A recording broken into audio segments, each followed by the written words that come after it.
It starts as a low hum, a soft buzz tickling the inside of my left ear. It gathers in speed and volume, and soon it's a dull whisper, waiting to tell me secrets I don't want to hear. Mia is saying something, but I don't hear her.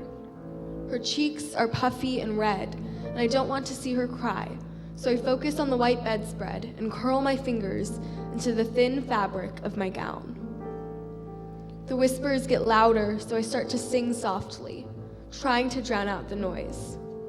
Not words or a melody to any song, but a light string of calming notes. Mia is shaking me. The noise fades. I stop singing. Kristen, baby, are you listening to me? Whenever she's upset or talking fast like she is now, her accent comes back. She came from Mexico when she was 12, and years of diligent practice wiped away most traces of her accent. But in moments like these, it's as prominent as ever.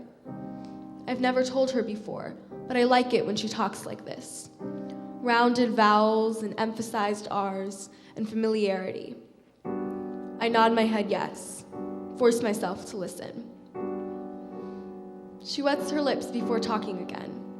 Sweetheart, this is gonna be so good for you. 2 months will be up before you know it. I trace a swirling pattern over the bedspread, fingers twirling daintily, trying to make the white cotton look less plain. It doesn't work. Mia says something else, and then Dr. Reynolds, call me Laura, is back in the room, watching the exchange from the doorway. She smiles lightly, then says, Miss Clark, we can take her from here.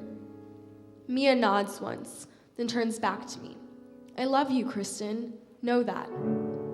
I feel something flare up inside of me. Something bitter and dark and burning white hot with fury. She doesn't love me. She hasn't for a while now. She wants me out, and that's why we're here now. I swallow and give her a thin smile. Goodbye, Mia, I say, because I know how much she hates it when I call her Mia. She wants me to call her Mom again. She flinches, and a flash of hurt crosses her face, so pure and raw that I wonder for a moment if I'm wrong about her. Guilt knots in my stomach, but then it dissolves just as quickly. Mia leaves the room, and almost immediately, I feel empty. Dr. Reynolds takes a seat on the end of the bed, holding a piece of paper in her hand. How are you feeling, sweetie? She asks. When I don't immediately respond, Dr. Reynolds purses her lips and folds her hands in her lap. I know this is hard for you, but I want you to know we're all here to help. That's why your mom sent you here.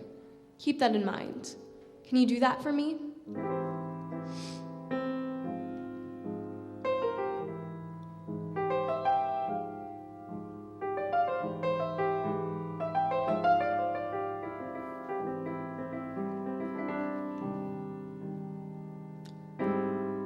They don't see me, not really.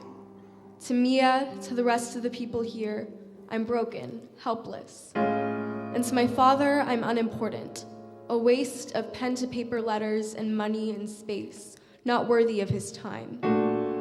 To my old classmates, to everyone I used to know, I'm Kristen Clark, ex-girlfriend of Grayson Steele, former Valley High student, a party girl who doesn't go to parties, not anymore.